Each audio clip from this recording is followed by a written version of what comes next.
Oh, now when you look at that, you can't tell me that's not beautiful. Hmm. Oh, that is quite magnificent, if I must say so myself.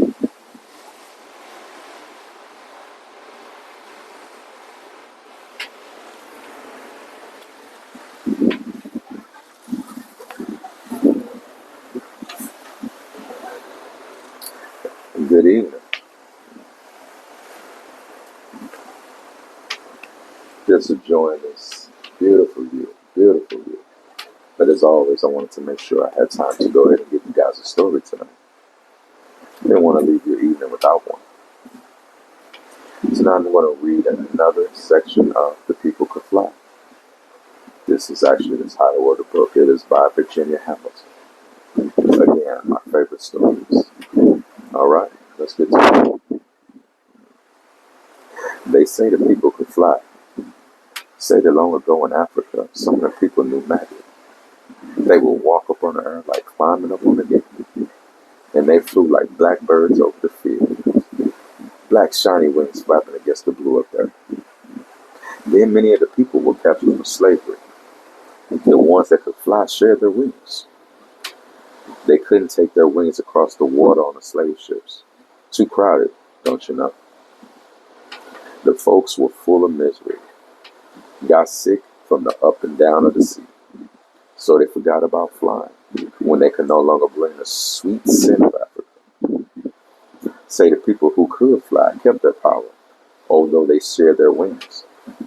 They kept their secret magic in the land of slavery.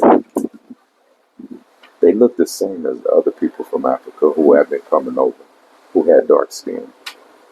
Say you couldn't tell no more one who could fly from one who couldn't. One such who could was an old man, called him Tobin. And standing tall yet afraid was a woman who once had wings, called her Sarah. Now Sarah carried a babe tied to her back. She trembled to be so hard worked and scorned. The slave labored in the field from sun up to sundown. The owner of the slaves, calling himself their master, said he was a hard lump of clay, a hard glinty coal, a hard rock pile, wouldn't be moved. His overseer, on horseback, pointed out the slaves who were slowing down. So the one called driver cracked the whip over the slow ones to make them move faster. That whip was a slice open cut of pain, so they did move faster. Had to. Sarah hoed and chopped the roll as the babe on her back slept. Say the child grew hungry. That babe started up bawling too loud. Sarah couldn't stop to feed it, couldn't stop to soothe and quiet it down. She let it cry. She didn't want to. She had no heart to croon it to. Keep that thing quiet, called the overseer. He pointed his finger at the babe. The babe scrunched low. The driver cracked his whip across the babe anyhow. The babe hollered like any hurt child, and the woman fell to the earth. The old man that was there told her, came and helped her to her feet. I must go soon, she told him. Soon, he said. Sarah couldn't stand up straight any longer. She was too weak. The sun burned her face. The babe cried and cried. Pity me, oh pity me, said sounded like. Sarah was so sad and starving. She sat down in a row. Get up, you black cow, called the overseer. He pointed his hands, and the driver's whip snarled around Sarah's leg. Her sack dress tore into rags. Her legs bled into the earth. She couldn't get up. Toby was there where there was no one to help her and the babe. Now before it's too late, panted Sarah. Now, father? Yes, daughter, the time has come. Toby answered. Go as you know how to go. He raised his arms, holding them out to her. Come yala, kambura tamba. And more magic words said so quickly they sounded like whispers and sighs. The young woman lifted one foot on the air, then the other. She flew clumsily at first. with the child now held tightly in her arms. Then she felt the magic, the African mystery. Say she rose just as free as a bird, as light as a feather. The overseer rolled after her, hollering, Sarah flew over the fences. She flew over the woods. Tall trees could not snap her, nor could the overseer. She flew like an eagle now, until she was gone from sight. No one dared speak about it. Couldn't believe it, but it was because that's the way they saw it was. Say the next day was dead hot in the fields. A young man's slave fell from the heat. The driver came and whipped him. Toby come over and spoke words to the fallen ones. The words of the ancient Africa once heard or never remembered completely. The young man forgot them as soon as he heard them. They went way inside of him. He got up, rolled over on the air, and rolled it a while, and he flew away.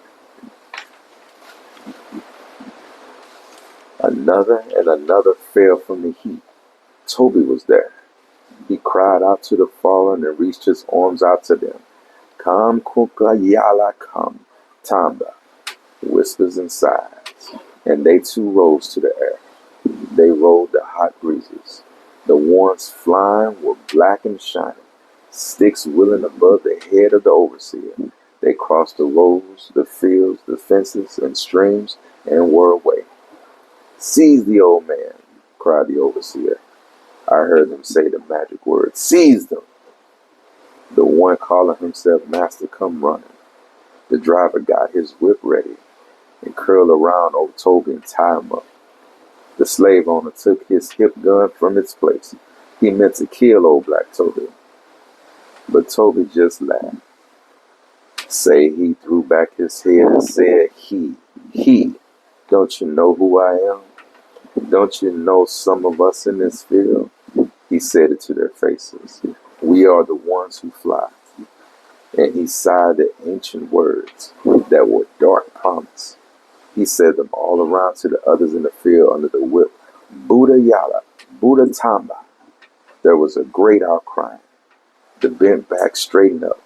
Old and young who were called slaves and could fly joined hands, say like they were ring singing. But they didn't shuffle in a circle. They didn't sing. They rose on the air. They flew like a flock that was black against the heavenly blue. Black crows or black shadows, it didn't matter. They went so high, way above the plantation, way over the slavery lands. Say they flew away to freedom. And the old man, old Toby, flew behind them, taking care of them. He wasn't crying. He wasn't laughing. He was seared. His gaze fell upon a plantation where the slaves who could not fly wanted. Take us with you. Their looks spoke it, but they were too afraid to shout it. Toby couldn't take them with him. Hadn't the time to teach them to fly. They must wait for a chance to run. Goodbye, the old man called. Toby spoke to them poor souls, and he was flying gone. So they say, the overseer told him. The one called master said it was a lie, a trick of the light. The driver kept his mouth shut.